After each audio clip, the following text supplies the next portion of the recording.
You are listening to a White Phosphorus Pictures podcast.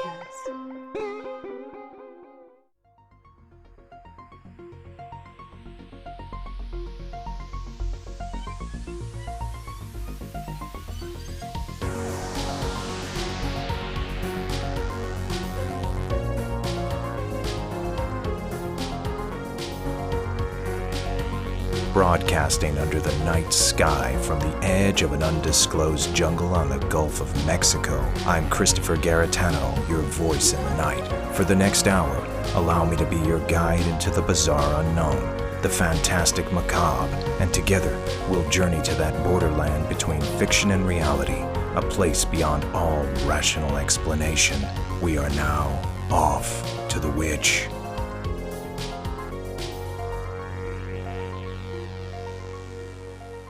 I know myself, I don't like to read what something is about or to be told before I see it, or what it means.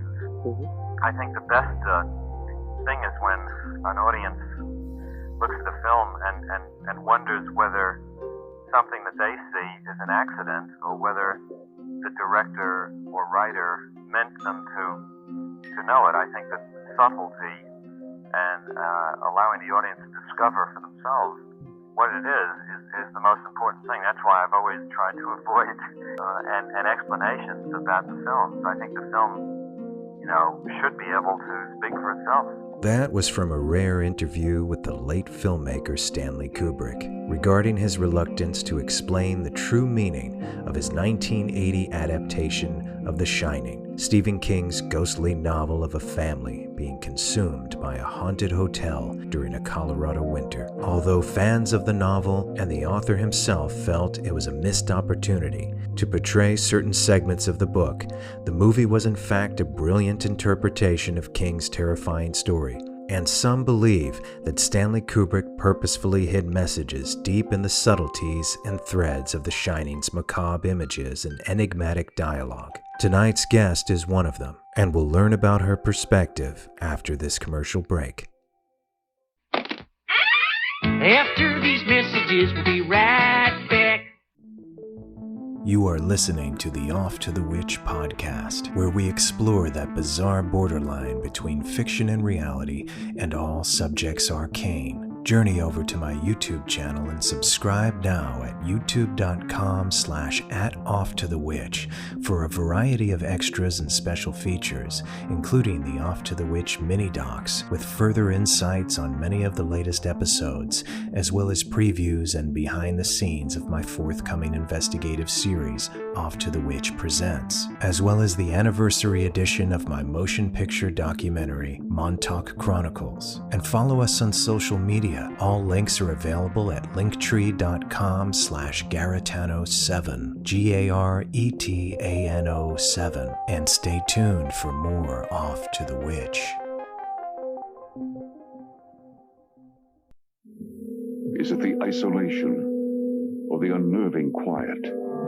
In this place, imagination becomes reality, and reality will strip this man of his sanity. Jack Nicholson stars in The Shining.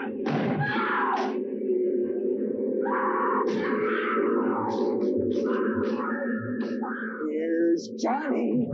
Shelley Duvall and Danny Lloyd co-star in Stanley Kubrick's masterpiece of the macabre. Showtime presents The Shining.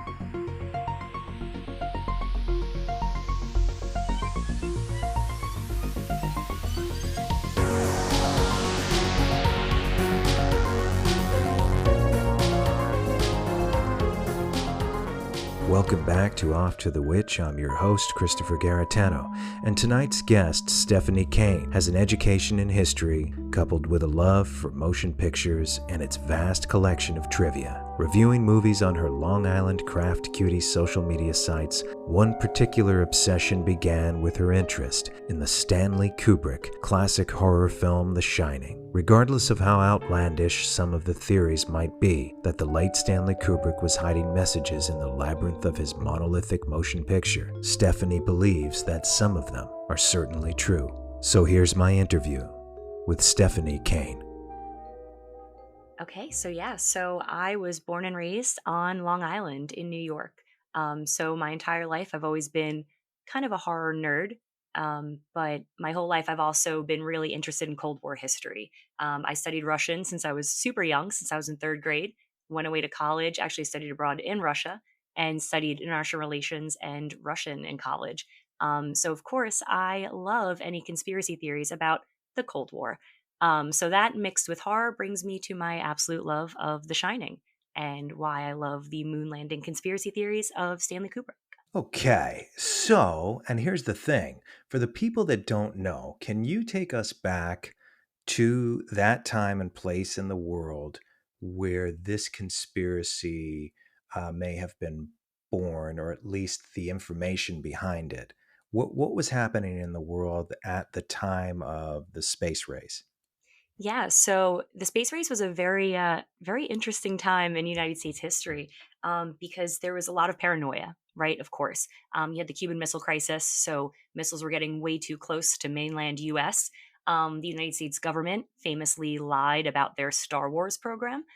So one false truth that was told, and the Star Wars program, was a shield around the U.S. that allegedly could shoot down missiles that didn't exist. It was done from satellites and it was blocking missiles from the USSR. That was not real. We lied about that to get an upper hand on the USSR. So there was a ton of paranoia, heightened sensitivity, and The Shining came out in 1980. So during just the heart of all of this tension between the two countries. Okay, so now The Shining comes out um, during the height, the peak, the pinnacle of the Cold War and the crisis. I mean, literally, I believe we were very close to nuclear destruction, and and I think that lasted until the mid to late '80s. So at that time, Stanley Kubrick was quite aware and absorbing all of the information in the world as he did because he was a conscious person and was speaking about the world through his translations into cinema. I think most of his movies were adaptations. But rewinding back a little bit, let's say to um, the time where 2001 A Space Odyssey came out, what do you think? Because I know there's a variety, and we'll discuss the variety that's in The Shining of statements that were being made and perhaps some things that were covertly being said. One of them in particular is the fact that people believe, there are certain people that believe, and I'm not sure if you will learn if you actually believe it or not, that after 2001 A Space Odyssey, the US government saw what Stanley Kubrick was capable of in terms of the special effects and the perspectives of space that no one ever saw before in a movie like that. It blew people away, not on its first run, but when people started doing acid and going into the movie theater. But what happened at that point in time in terms of the conspiracy, if you can kind of lay out the story of that, what is said to have happened when Stanley Kubrick was approached by the government? Yeah, so allegedly, so they say, he was approached and he filmed the entire moon landing in a Hollywood basement. So a lot of people believe that in The Shining, he was giving little notes to say, "Hey, it was me. That was real." Um, and I think some of their points are him definitely nodding to it, but I don't know if it necessarily meant he's just kind of being a troll, or if he's actually confirming the conspiracies. It makes you wonder, though, because I know for a fact that it was 2001: A Space Odyssey was unlike any movie that ever came before it, and certainly unlike any science fiction film or perspectives on space. And at that time, we were in, just like you had mentioned earlier, there was a space race again in the height of the Cold War. where Star Wars, the thing that Reagan had said we had was actually fake. Mm-hmm. So, and I know of other conspiracies that I've looked into, on some of my investigative documentaries that I know are real, like the Holmesburg prison experiments and MK Ultra and human experiments. So, or even the Tuskegee syphilis experiments. All these things are atrocious, and they were all committed by those ones in particular by the U.S. government. So, in this case, I wouldn't put it past them to fake something. No, not at all. All right. And to lay a little bit of groundwork there as well, we were getting beaten in the space race because Yuri Gagarin went to space for the USSR. So the USSR got into outer space before we did. So how do you beat them? You land on the moon and you claim it. So there's incentive there to lie. There's definitely incentive. What were some of the Russian or the Soviet programs in terms of the space race? Like, how were they kicking our butts at the time in terms of this competition to accomplish things in space? What were their cosmonauts achieving, or their astrophysicists? I mean, really, the biggest thing was Yuri Gagarin getting into space first. But with them, it was always just a very tight race between us and them to see who could get there first. So, of course, there was the Sputnik satellite that they shot up into space. That was a very big deal. And then when Yuri Gagarin went into space, the United States citizens were nervous, of course, and with the history of the Cuban Missile Crisis, you get a little scared that you're like, wow, they're really leaps and bounds ahead of us technologically. So that was a scary time for us. Okay, so they're terrified. Okay, I'm just going to lay this out. So Mm-hmm. let's say this conspiracy has truth to it. So what happens is, and you tell me if this is correct to what the conspiracy theorists are saying. So Kubrick is seen as this visual and cinematic genius who has achieved a look to his motion pictures that no one has seen. So we're rewinding back. I think it was like 69 when it came out, 68. I mean, think about it. 2001: A Space Odyssey is gorgeous right now. So it's like rewinding back to back then. The audience is looking at this thing. They're absolutely blown away, and so is the government. And then they're like, let's wag the dog. And the Russians are beating us in this space race. We're going to look terrible. Here, I have an idea. We're going to land on the moon, and we're going to be the first to do it. Now, I'll tell you what my observations are on this. I want to know what you think. But I think generally that's the idea behind the conspiracy, that they saw Kubrick as this genius that they could hire to help fake the moon landings. Is that correct? Oh, absolutely. According to conspiracy theorists, of course. And the one thing that the United States has had kind of a hold on for so many decades was having Hollywood. So we had abilities to do things that a lot of other countries didn't have the means to do. So were the means there? Potentially. Right. And to have a genius, because he was a genius, like Stanley Kubrick, and if you look up the root definition of genius, it really is just someone that has this really uniquely them they're offering into the arts or into science or whatever, right? But in his case, he truly was an intellectual, and he was a mathematician, and he was a chess player, and he was a really smart guy. And I don't think it was just the visual effects, because he was a collaborator on that. He did design those, but they got him because if you think about it, if the moon landing was faked, the stuff that we saw, now the stuff surrounding it looks very real to me. It doesn't even look like the special effects from 2001 at all, or any special effects. And in terms of the orbital stuff or the launch or any of that, I think all that stuff really happened. But the landing stuff, that's where it's interesting to me. And I just want to know, before I tell you what I think, I want to know what you think about this leading us down this path. Let's say we're assuming this was real.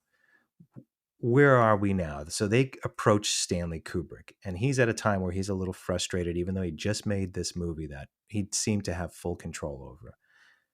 What type of deal could be given to someone like that to fake something as profound as landing on the moon? And I'm not saying we faked it. I'm saying if we did, how did this work? That's a great question. So to your point, not saying that that's what I believe. But the government definitely could have ways of persuading people. And I don't think anyone truly knows him well enough to know what levers could potentially make him do something. Um, you never know. I mean, it could have been a sense of, uh-oh, we might be in trouble. So maybe I'm willing to help. Um, maybe so what I think is a little bit more likely is that we did land on the moon, but maybe we needed to fudge a little bit of footage to make it a little more convincing to show the masses. So maybe he was like, "Hey, I want to be able to sell this story just for national security purposes." But you never know; it could be people have some back room information on people. You never know what people have in their closets. Sure. Now, I've met a lot of people, and I'm sure you have too, that have much more outlandish claims than that. Everything from two-fisted tales of people having hand-to-hand combat with a werewolf. Yep, someone told me that. To to the fact that the Earth is flat. To everything is being faked. It's literally like the Truman Show. Or Dark City, okay, that there are reptilians in human skin, much like V, the old TV show V, or John Carpenter's They Live. I mean, I've heard it all. They're all saying all of the above is real. I've met people that swear to this, and the thing that scares me the most is that there really are conspiracies, and when you have all of these things laid out before you, and people insist that all of the above, they're all real. The supernatural 100% is real. Um, it doesn't give you any room for discretion to get your feet back on the ground or even pay attention to the true deceptions that are happening, because there are deceptions. In this case, having said everything I just said, it's believable that at that time they would have faked it and then broadcast it to the world. I'm not saying they did, but this is one of the more believable hoaxes, and for the purposes of actually manipulating the world into thinking that we landed on the moon first. So this is not as elaborate as some of the other things I've heard. And if they were going to get somebody to do it, Kubrick may have been the guy, because I've always been curious as to how he was allowed to have all that time to make those movies. And when his films came out, they were not box office smashes. Most of them weren't, but somehow he kept achieving these budgets and kept making these movies. Now, there are other movie makers like David Lynch who he has benefactors, people that really believe in his artwork. And Kubrick very well may have had that as well at Warner Brothers, who continued to finance his pictures. But there's something very odd about this. And an auteur like that I believe, would have taken a deal where for the rest of his life, he could make whatever he wanted to make for the amount of time that he could choose. And that's what he had for the most part.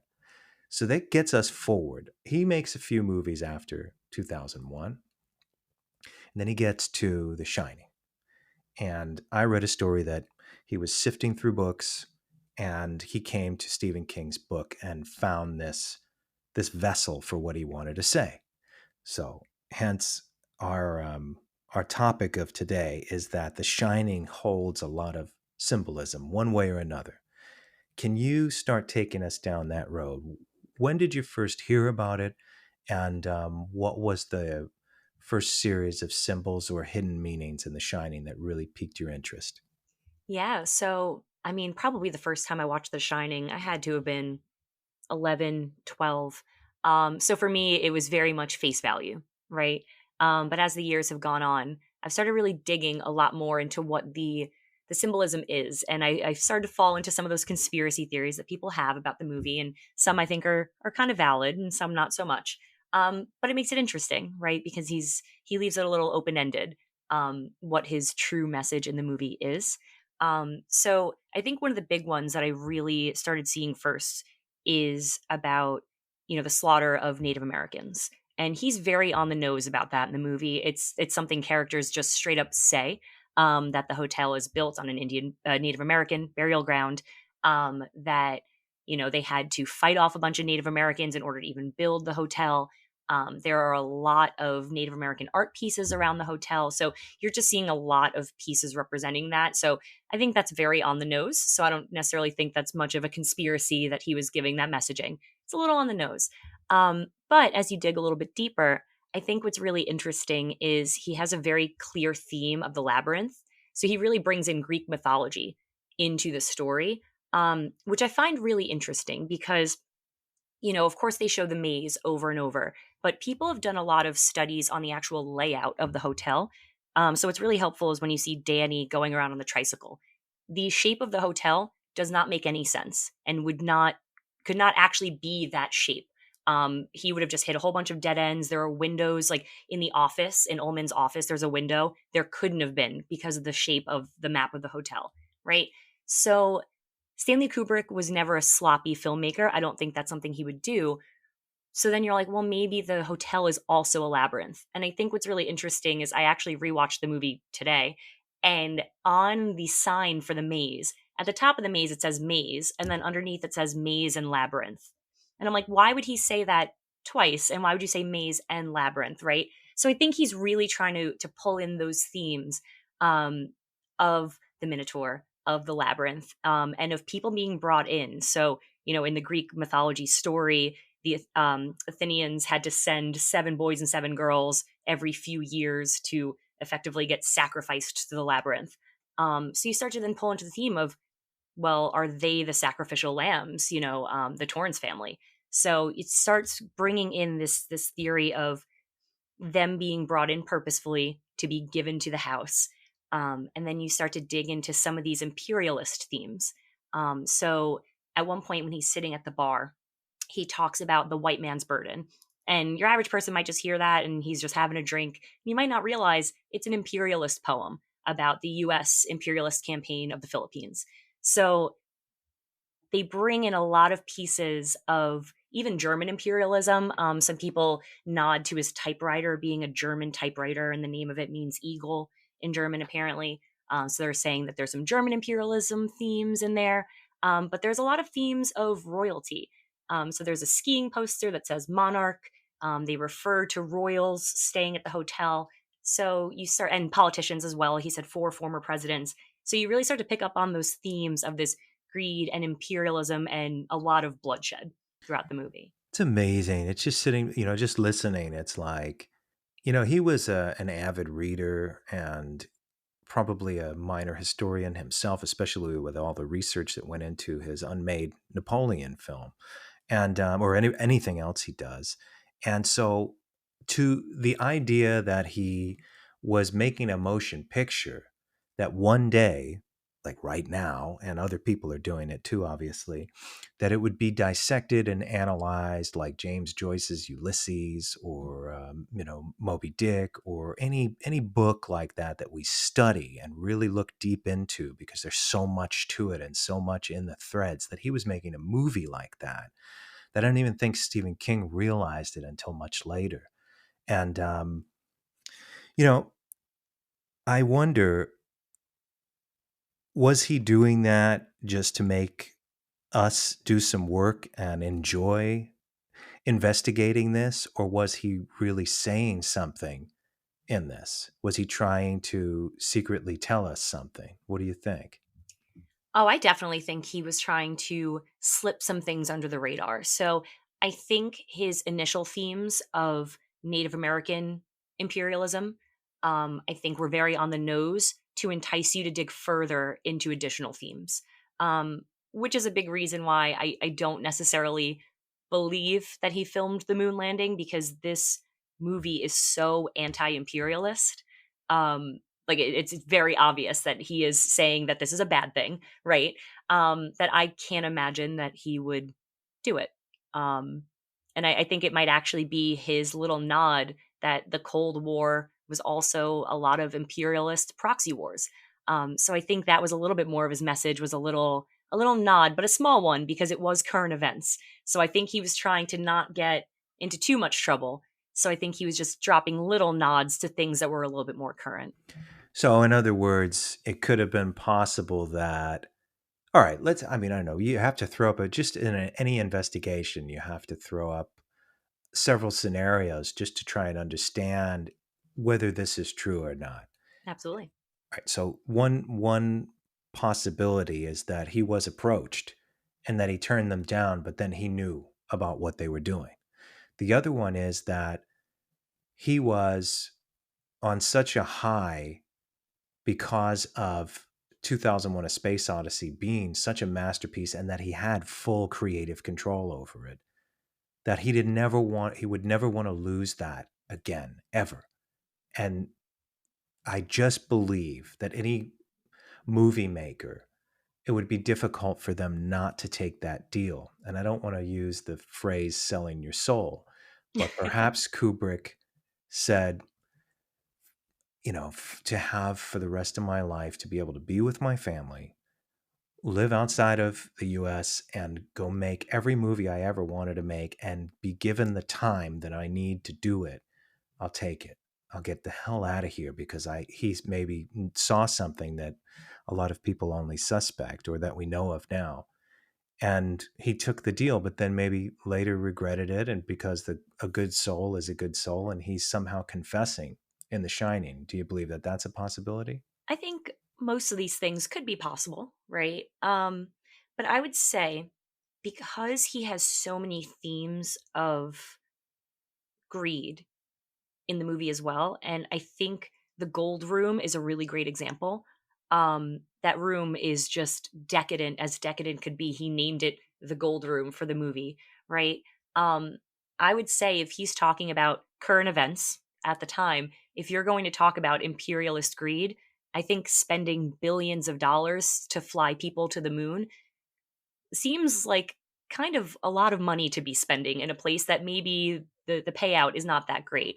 Um, so I don't know. I think it could be possible. And that's why I kind of love the conspiracy theory, because if a conspiracy theory is just completely out of the realm of possibility, it's no fun, right?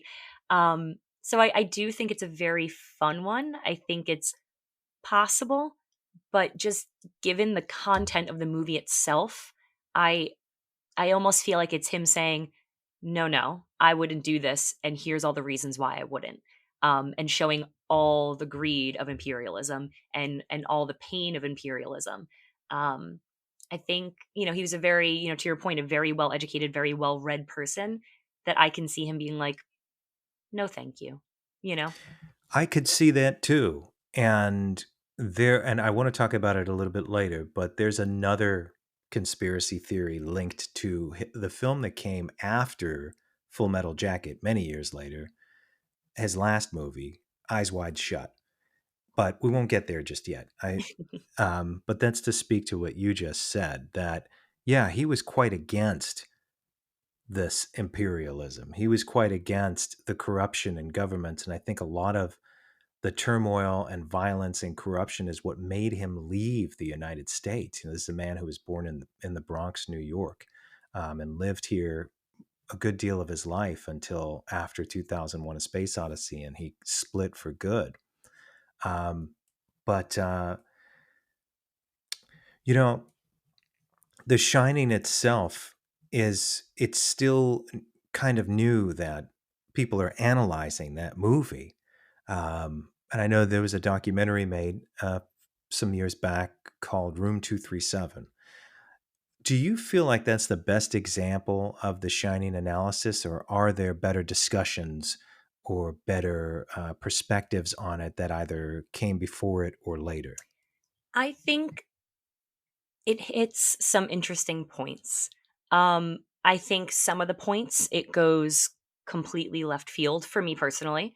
Um, so I think with some things, to my point before, talking about, he's clearly having conversations about Native Americans, right? That's very clear. The documentary hits on that. I think that's case closed. I think we've got that one right.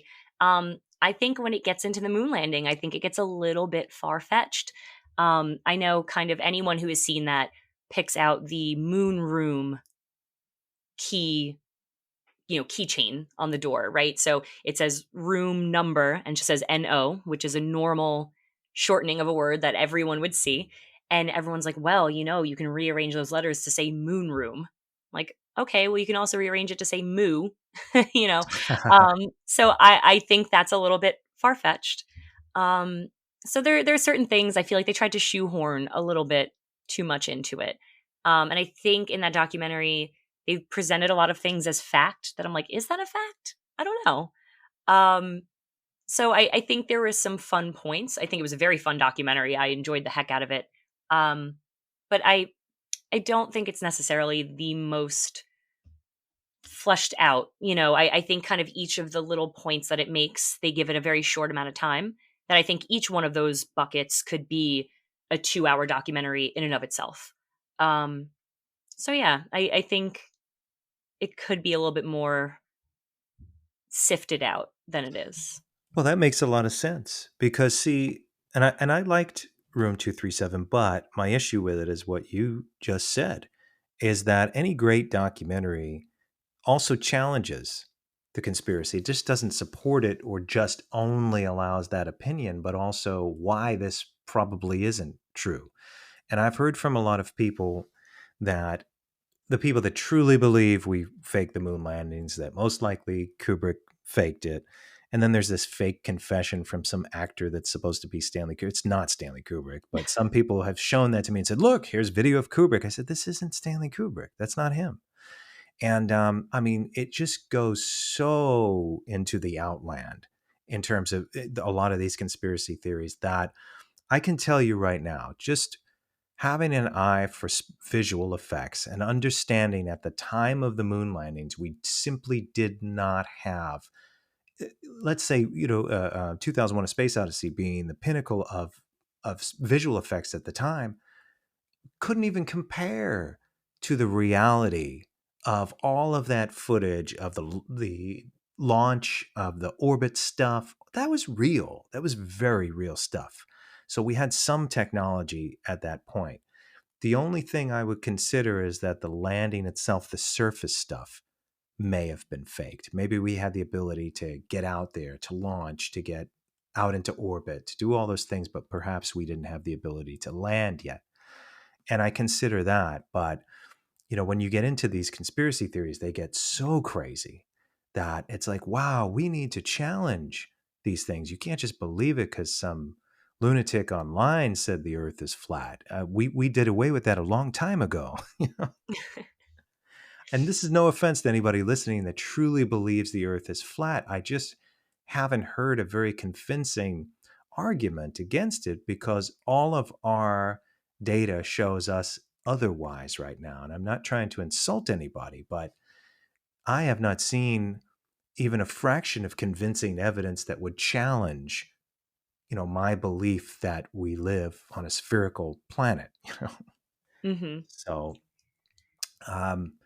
so you have to be careful with this stuff, but there are conspiracies and there are things being hidden from us. And we do live in a fantastic world. I'm going to definitely ask you this right now, since I'm bringing it up. Have you ever experienced anything completely out of the ordinary or that would be considered supernatural? And that could be as something as, I mean, it's complicated, but because we don't know the answer, but it could be as something as simple as, have you ever seen an apparition? Have you heard anything? Have you ever dealt with anything in the realm of what would be considered supernatural? So I can't say that I've personally experienced anything supernatural. But I definitely know I've had times in my life that, I've said things to someone and they'll kind of stop and go, "What made you say that?" And it's something that they were exactly thinking or something that their father used to say when they were a kid, and I don't know why I said it, right? Um, so nothing that would be fun for like, a ghost TV show, unfortunately. But I definitely don't think those things are out of the realm of possibility. And I don't think that just because something is something that I haven't experienced doesn't mean it doesn't exist. Um, so I like to kind of kick those cans down the road. I love watching ghost hunting shows, right? Because those things could exist, right?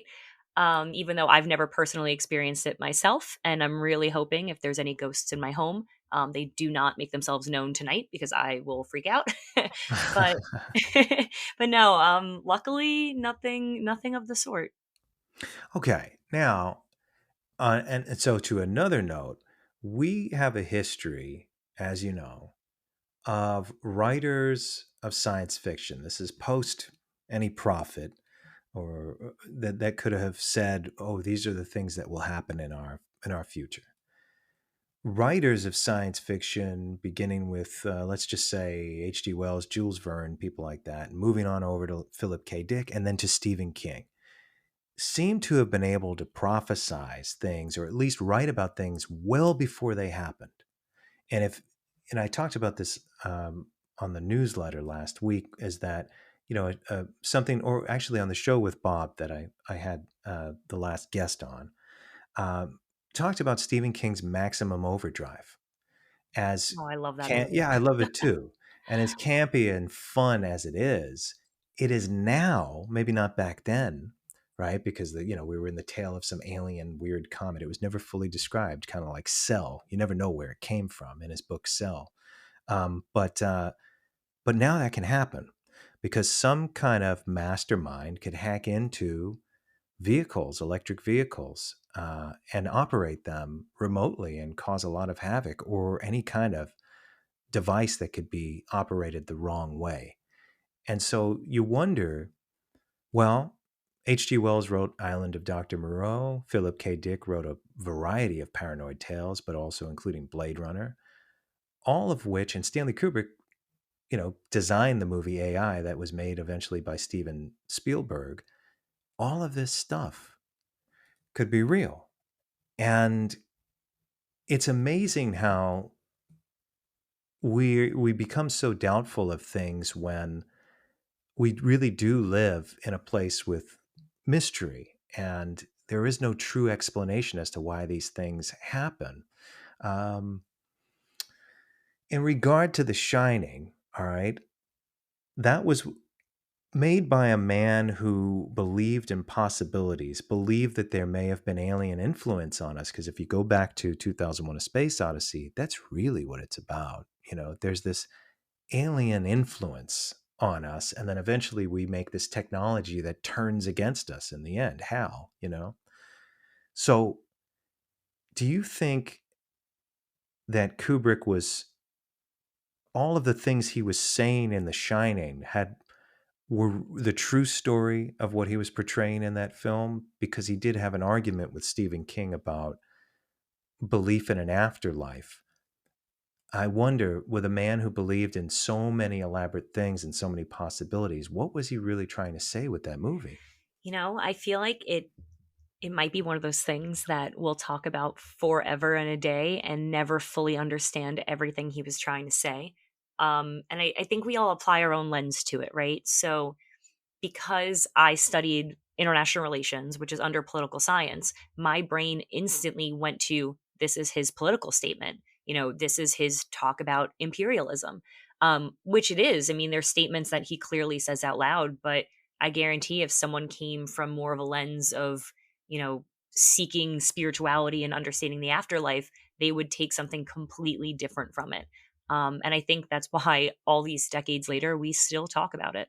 That's true too. And if you think about themes in The Shining itself, and that's in the book too, even though I would say Stephen King's story is much more spiritual as opposed to Kubrick's interpretation, because psychic abilities are a real thing, right? I mean, we've had governments experiment with them 100%. We have proof of that. I mean, I talked to remote viewers that worked with the CIA, and that was a real thing. I visited their facilities, um, met with people from DARPA.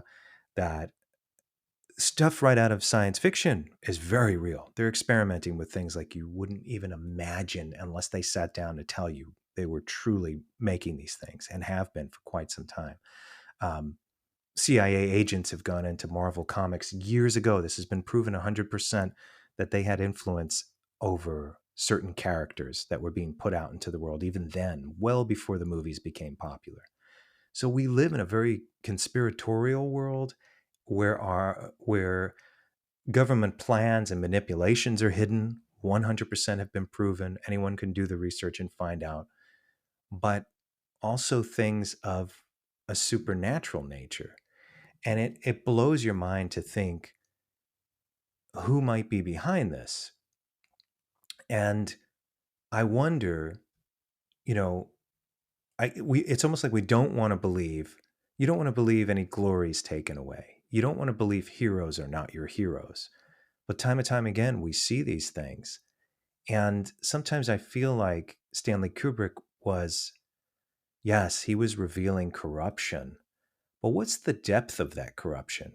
And again, if you feel uncomfortable talking about any perspective on conspiracies or ideas like that, I would never push you there. But I'm just curious as to how you feel about certain things. It's the deeper down this rabbit hole that you're willing to go to find out. And I have no declarations outside of what's been truly proven and the research that's also been confirmed by governments around the world. I'll never go anywhere and say something is true if that hasn't been confirmed. I can say I believe something is true, but I can't tell you it's true.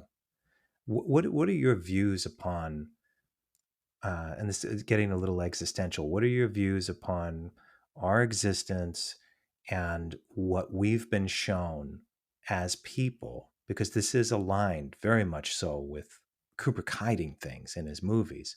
What do you believe truly is happening behind the scenes? Do you think it's the way what they portray us? Oh, no way. I mean, I think every single world, and when I say world, I mean in the microcosm sense, right, has an underbelly, a back door, an attic that we know nothing about. And the simplest things, when people, the old moniker, like, you don't want to see how the sausage is made, right? Those are things we knew nothing about if you didn't work in the meat industry and you didn't want to know, right? So I think in every space, there are plenty of things that we know nothing about. And in a lot of spaces, it's by design, sometimes for good reasons, right? Because people tend to panic about things. So maybe it's something that they want to avoid. And that's, in the best light, it's to protect. In the worst light, it's to hide for nefarious reasons. And I think all of those things exist in this world. I think there are definitely things that we'll find out 50 years from now, 100 years from now, that people today are going to go, aha, I was saying that all along. I knew it. And those things have been happening since the dawn of time. So yeah, there's of course things that are out there that none of us are privy to. And to your point before, when you were saying that so many of these phenomenal writers and filmmakers seem to have prophesized things, and sometimes they sort of do. Sometimes they can kind of read the room and see where things are going to go. They can kind of follow the breadcrumbs and understand where things go. But I also think sometimes, art imitates life, imitates art. So if art pushes a certain boundary, actual real life, whether it's scientists or the government or whomever, might go, oh, hey, that's actually a pretty dang good idea. Let's push that way, when maybe they weren't thinking of that, right? So yeah, I definitely think that there's things out there that we may never know.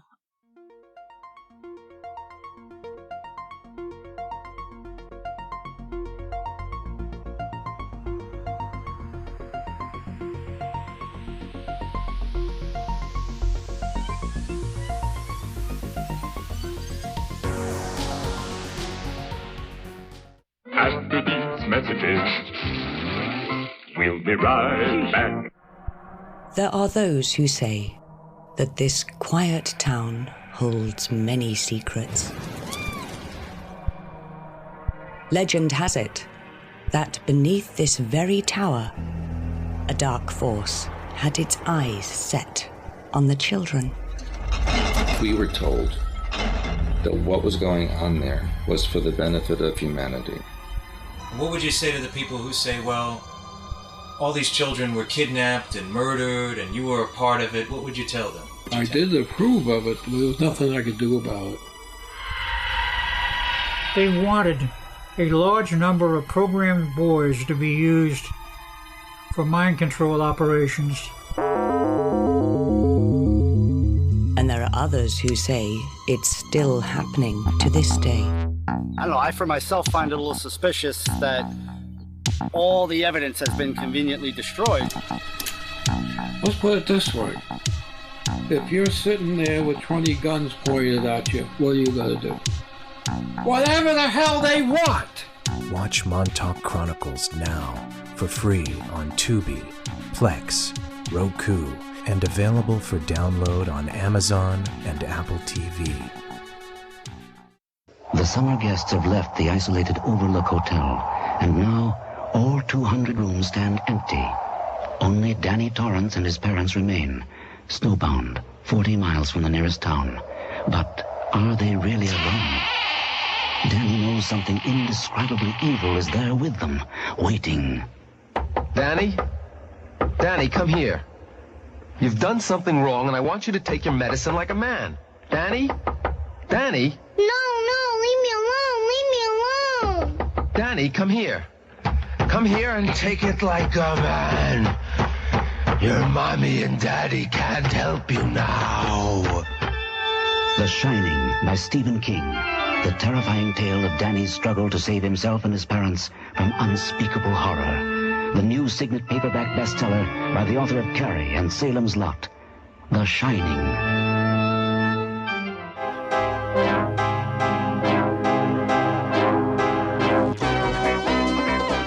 This series presents information based in part on theory and conjecture.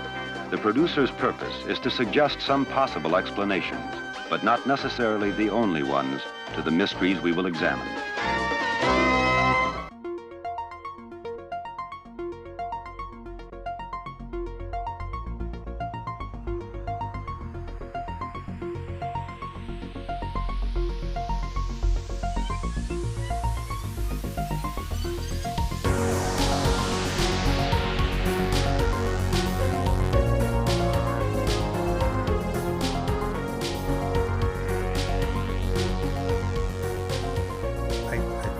It's more complicated than just saying, well, they prophesized it all. I mean, Mary Shelley, what was she, like 19 when she wrote Frankenstein? And that was about, in a way, rejuvenating genetic human tissue and creating a new person. But we're at the dawn of making that happen one way or another, whether it be a biological or half biological being with a artificial intelligence. We're going to do it.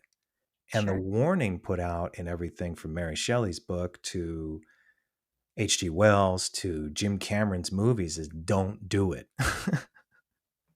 You know, like it's not going to end good. Do you believe those are just fears that are coupled with these kind of ideas and visions of what we kind of all inherently have? Or are they rational fears? Like, should we not mess with things? Should we not manipulate and create these intelligences? Like, I'm just curious to how you feel. I mean, I think they're completely rational fears, right? But I think scientific progress is important, right?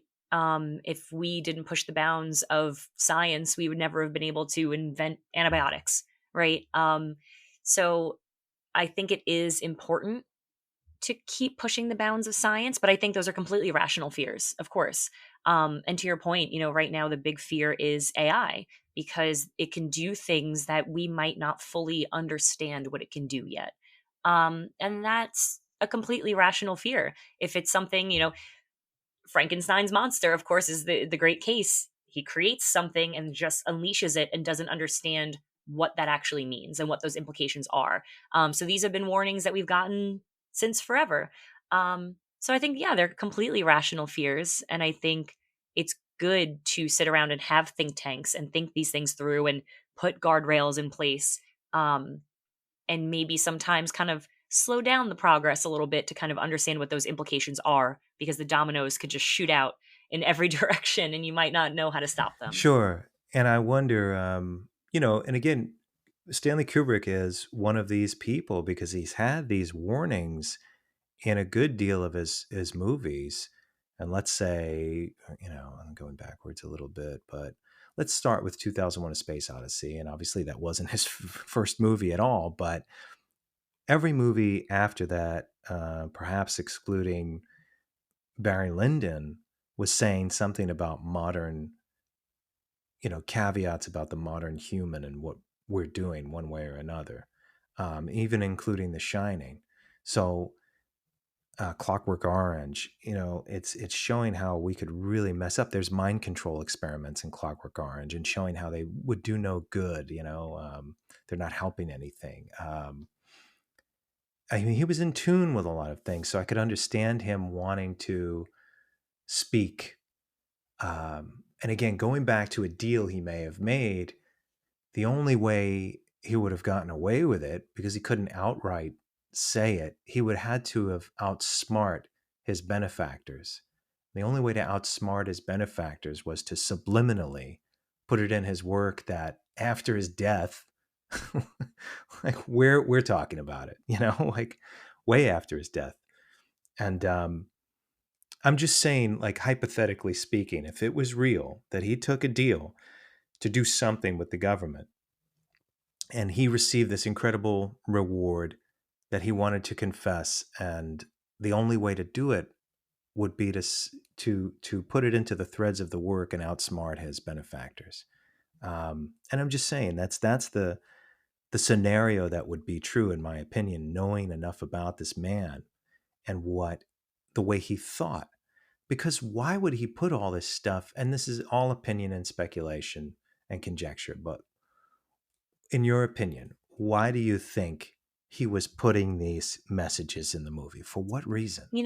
So I think a lot of and I've watched a lot of YouTube conspiracies on him allegedly faking the moon landing.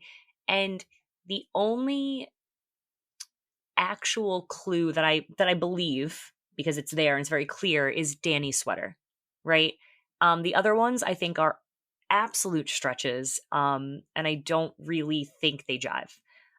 So if that's the case, if it's only the sweater, I don't know that he necessarily was speaking to the moon landing itself.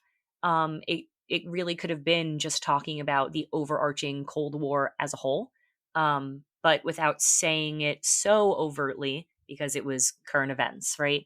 So, I don't think he put in as many hints as people think. I think people kind of took the sweater and ran with it, which is fun to do. But then you kind of sometimes got to reel it back in and be like, okay, but is this based on a solid foundation? And I don't know that I buy that it is. Okay. And again, you feel that those ones were much more subtle and kind of not fully decipherable. Like you could go either way, and you're leaning towards the fact that he's not talking about the moon landings in particular. Okay, so out of everything that was hidden in that movie, what would you say he was certainly talking about? Oh, he was, absolutely for sure talking about the Greek myth of the labyrinth, and was absolutely talking about imperialism. I have no question in that. And he overtly says it. Like I said, he has them actually talk about people coming in trying to build the hotel and fighting Native Americans and stealing their land, and it was a burial ground. Those are things overtly said. And then again, when he's at the bar and he talks about the white man's burden, that's a poem that's written about U.S. imperialism with the Philippines. That's a pretty overt statement, right? So I think those are very clear and right on the surface, that all you need to do is now go on Wikipedia, look those things up and go, oh, that's what he was talking about. Back when the movie came out, it would take a little bit more due diligence maybe to know what some of those things meant, right? But now it's a lot easier to kind of discern what those clues are. Could he have been putting a lot more layers in it? Of course, Stanley Kubrick was an onion of a man. But I think it really was a very strong imperialist theme. And especially because he talks about, 4 presidents have stayed here. And even, when they show the picture at the end and you see Jack at that big ball, the ball is a 4th of July ball, which when you think of balls of that sort, you think of New Year's Eve, even though the hotel's not open for New Year's Eve, right? But you don't think of 4th of July for a big dress up gala, right? But he chose 4th of July for a reason, because you can't have his statement against U.S. imperialism if you don't have the birth of the U.S., right? So I think that was his political statement. Yeah, so I really think that was his overarching theme. And I'm sure there are plenty of layers. And I'm sure there are plenty of people that are like, oh, it goes so much deeper. But I think that's why we keep talking about it. No, I appreciate that. To fully understand it, you'd have to know the man. Now, this is a man who left the United States never to return again. So you're right about that. And some people say because it was, he was turning away from the violence of the late 60s and things that were happening in the country. Other people were saying that, he preferred to just be in his own little world with his family and his cats.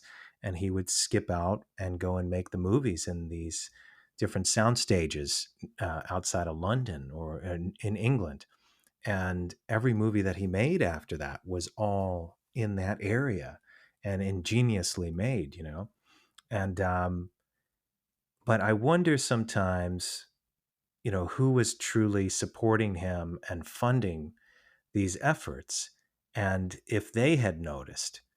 So he had so much in the story itself and his adaptation of Kubrick's work that, there was this powerful statement about the destruction of family and alcoholism and all of these things that are actually in the book because it's such a wonderful book. And yeah, there are psychic abilities and all of those things were retained, the haunted hotel.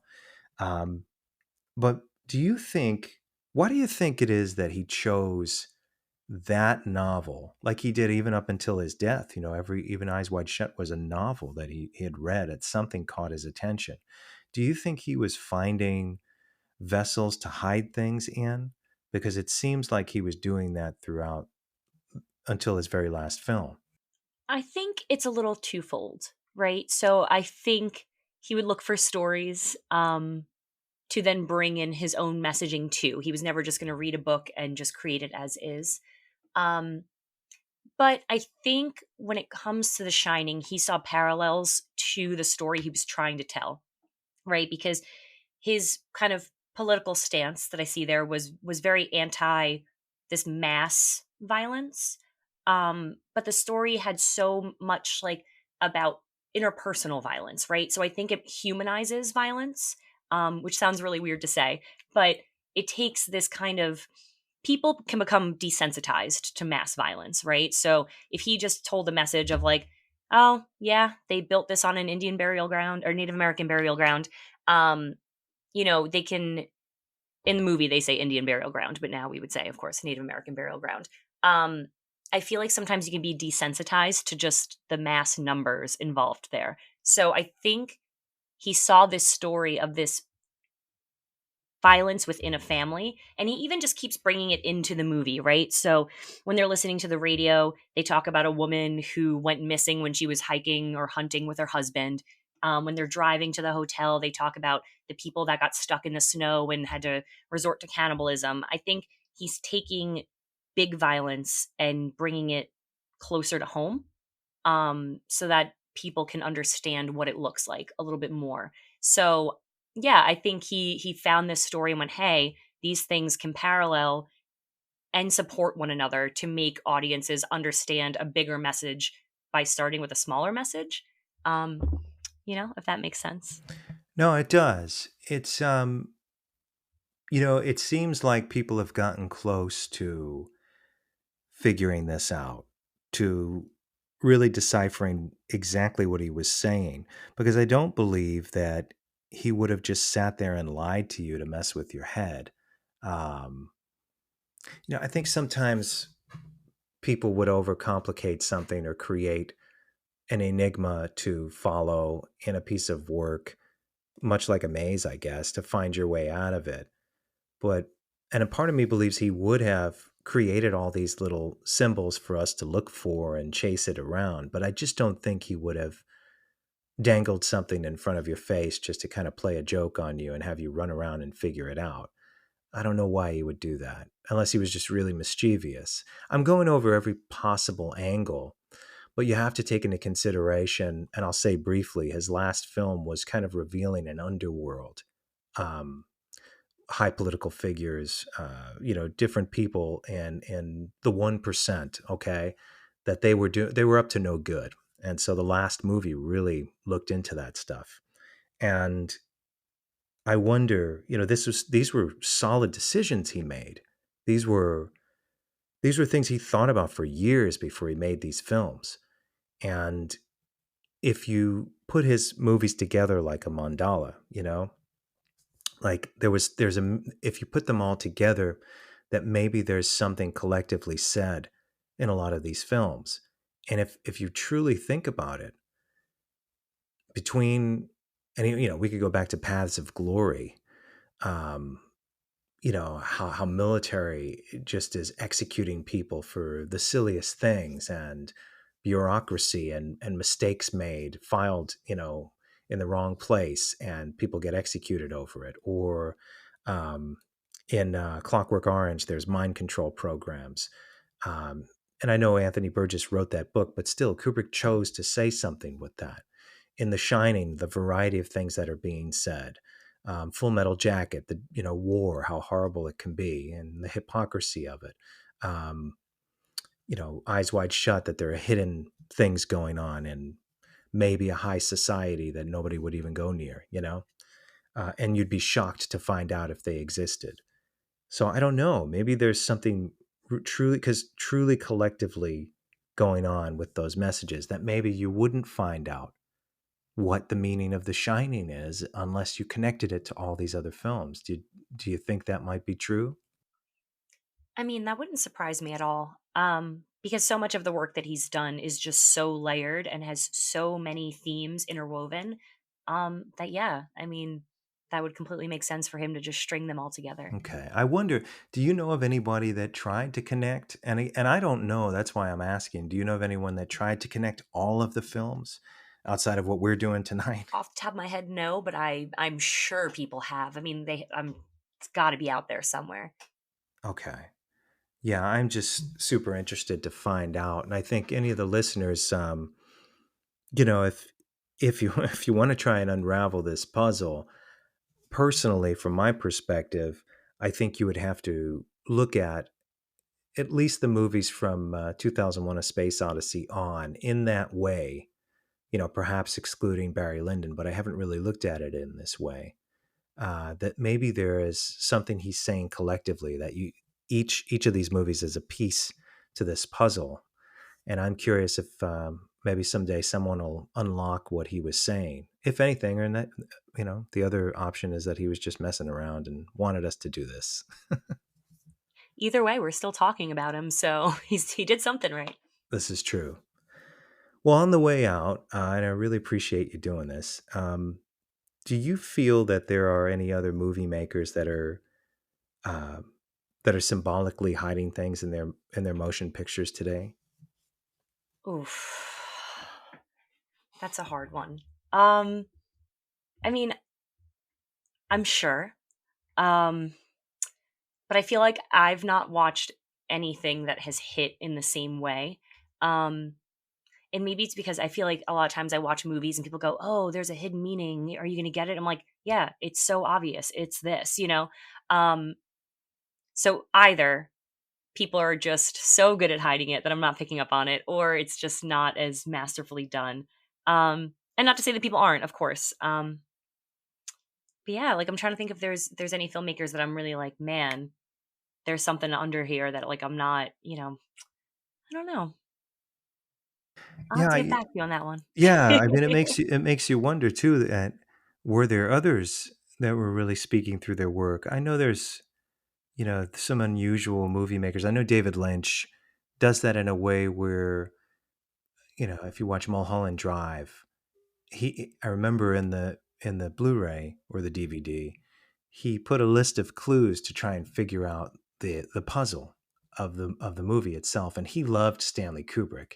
And I'm not saying they're the same person, but I think it's so interesting when someone does that, where your experience is beyond the motion picture itself. Whereas I think a lot of movie makers, modern movie makers today, it's more product to them than it being this thing that you're going to experience years later or for generations to come.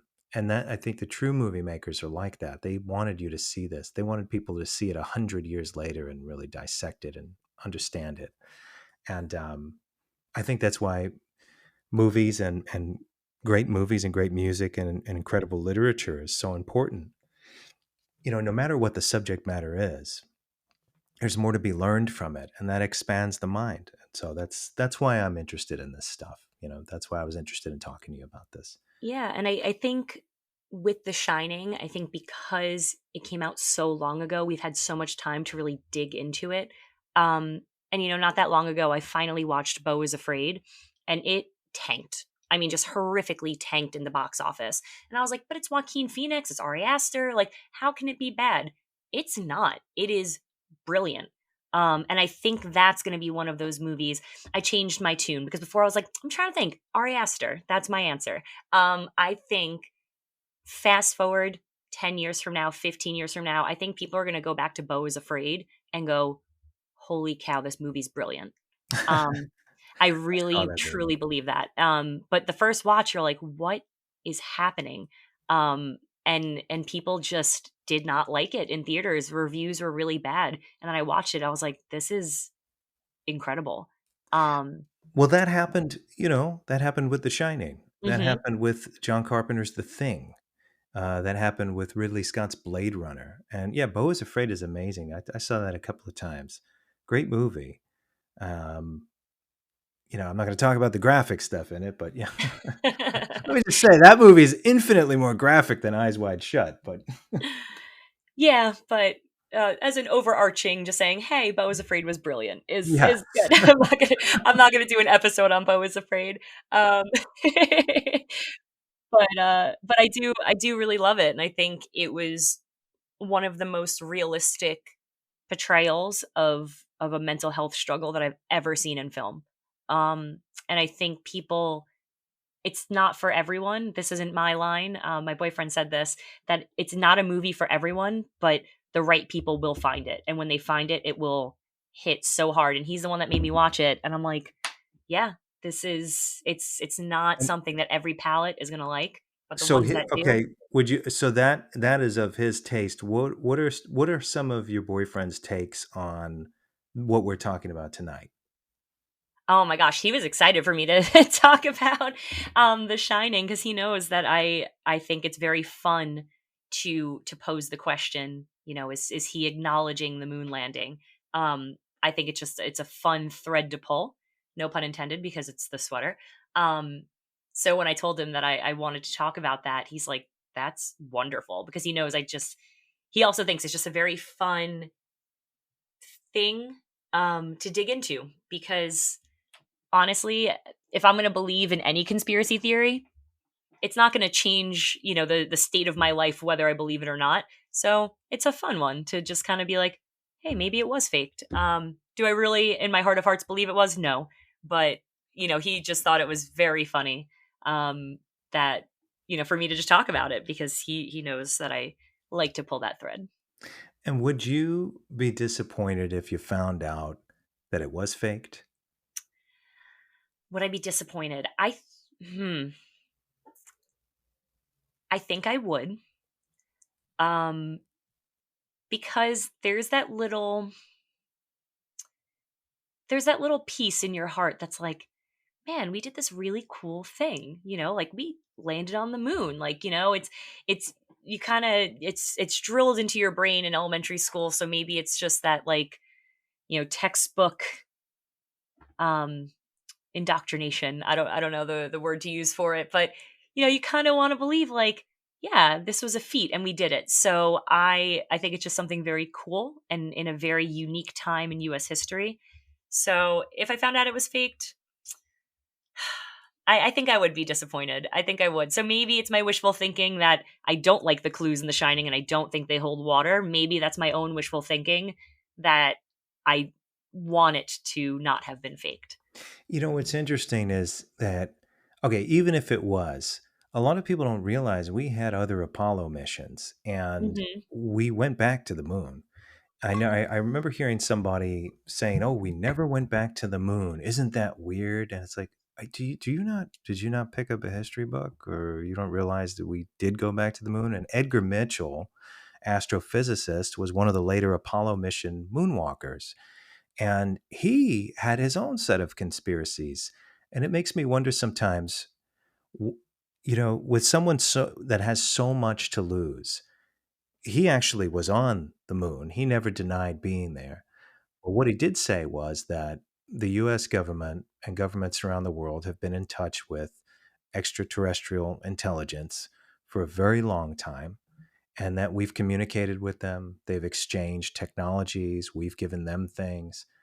How do you feel about someone so prominent like that? And he's not the only one that, and we'll lead out with this. Like, what do you feel about that level of conspiracy, that something so extraordinary and paradigm shifting as being hidden from us, that we've actually communicated with beings from other worlds?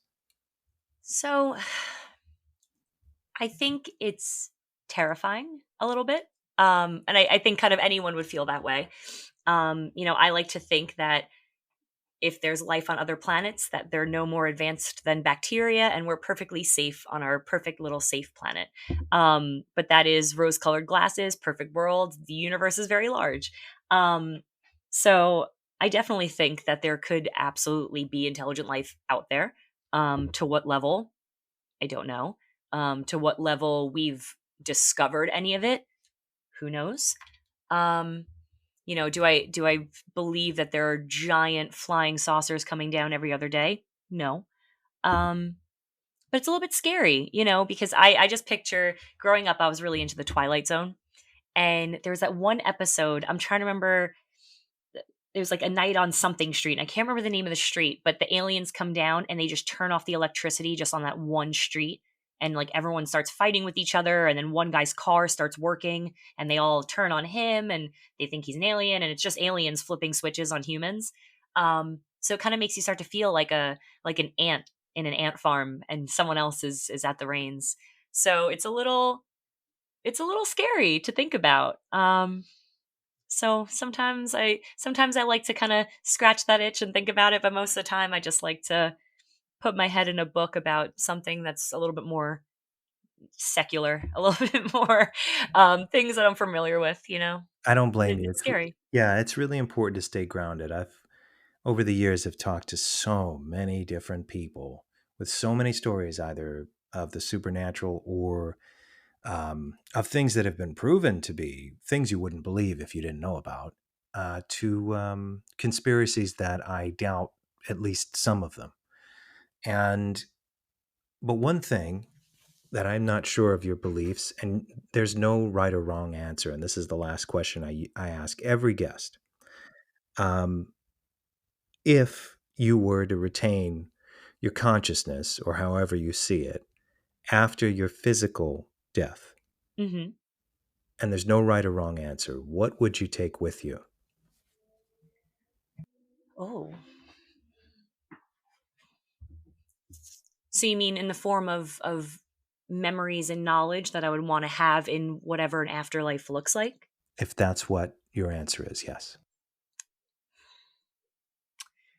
I don't know. It's hard to say. Because sometimes you would want to maintain who you are going into whatever that afterlife is, but that can be really painful because you just left everything to go into the unknown, whatever that unknown is. So of course I want to say the really nice answer of, maintaining all the love and memories of my friends and family and the people I care about, but that could be really painful for eternity, potentially, right? Depending on what style of afterlife you believe in. So it's a really good question, honestly. I don't know. I think I would want to maintain those memories. It would hurt because that'd be rough because now you're on your own, right? But yeah. But maybe it'd be nice if I wasn't so knowledgeable. Maybe I maintain the memories, but maybe I'm a little bit less like self-aware. So it doesn't hurt so much,